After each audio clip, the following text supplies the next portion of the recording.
right, it's your boy Superman 2000. I'm back in the fight here. What can I say? UFC 198. I'm just I haven't done another video because I'm just getting caught up. And let me break what happened down to you. So you know that Bellator is going head to head with the UFC. So they put on that fight, Phil Davis versus King Mo. The wrestling was good. The striking was great. And most of all, it was free. Yeah, magic word for me. It was free. So I checked that out. I enjoyed it. In the past couple of days, I've been very busy. No, I finally got caught up on UFC 198. I was shocked when Stipe Miocic knocked out We're doing. I'm still flabbergasted but that's what happened when you're not a skilled striker and you go up against a striker. You see, he used the same. Just trying. See, Rashad Evans was trying to use the same move to knock out Glover Texteria of backing up and then coming with the swing, but Glover cut the ring off and knocked him out. And that's what We're Doom should have done, but he didn't do that. He chased in, tried to come with an overhand, left his chin unguarded, and then he got knocked out. So that was amazing. That was really fantastic. And then the next thing I like about the event was that it was they used Brazilian people, so they're trying to brand the product uniquely to each country now. To using Brazilian commentators, adding to Joe Rogan, adding to Dana White. That's a very slick move. And in addition to that, they said the attendance was 45,000 people. They didn't say how much the gate was, and if they did, then I'd be able to calculate the average ticket price and then convert that to American money based on the foreign exchange rate and then go into money tier. But look like I'm gonna have to do some more digging. So, anyhow, back to business. So it went well. So I expect Alistair Overeem to be the next guy fighting Stipio Miocic next for the title shot. But the thing that amazed me is that I said this before. Bellator is making their product almost indistinguishable from the UFC. That was the first phase. Get the best UFC talent, put on shows. Now they feel comfortable enough to go head to head with the UFC. That tells me something. That the UFC is on the ropes, and the fact that they have a lot of overhead tells me that the UFC. I believe the stories about the UFC being up for sale. They claim that they have the Anna wrote an insurance policy for 135 fighters. I checked the roster out; it has 604 fighters on the roster. So they have a lot of fighters that are waiting in line to get a shot to fight, and they pay each fighter an average of 8,000 per fight, or 10 to show, 10 to fight, plus the Reebok deal money.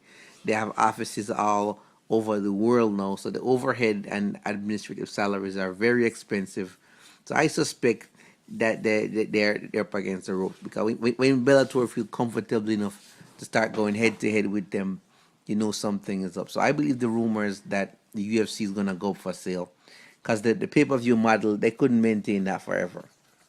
And the crazy thing is that if it goes up, if it gets sold, by the time it gets sold, the class action lawsuit is gonna go through, and new owners they're probably gonna have to be the one that deal with the liability of back pay and royalties for the other fighters. So what the Fertitta brothers are probably trying to do is unload all the financial risk and headache right now and cash out while they're getting is good. So hey, you can't blame them.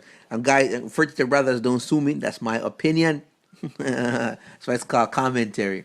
Now, next order of business. Okay, so heavyweight division is going well, and Vitor Belfort lost his fight. So, what you gonna expect?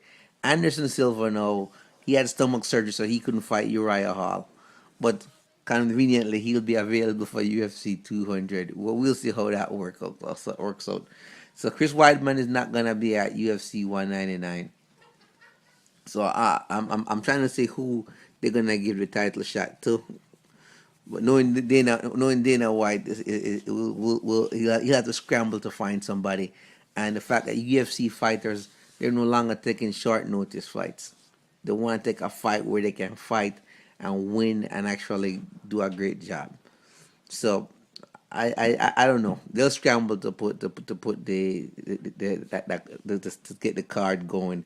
But I was really looking to see Luke Rockhold and Chris Weidman stand and duke it out. But you can't get what you want every time, huh? All right. So catching up with the fights now. Um, I almost lost my train of thought. I'm so excited. Thinking about this fight with King Mo. I mean, that was some real class action wrestling and some really good boxing. So my next video I'm gonna do later on tonight after I get settled in and get my trusted notebook and break the fight down. But for right now, UFC 198 just shocked me. I wasn't expecting that knockout to go down like that. And by the way, if the UFC gets sold, Joe Rogan, I guarantee, he says he's gonna leave. But let me tell you this, he's not gonna leave. They're gonna get rid of him because they're gonna have a new format. It's gonna be all people in suits. It's gonna be different. It's gonna be more rounded. It's gonna be more commercialized. It's gonna be more streamlined. They're gonna completely change the product and they're gonna take it to the Asian market and maybe try and boost it here in America. But you're gonna see a lot of fighters fighting overseas. And remember, you heard it from me first. Superman 2000 the fight chair. I call that. All right.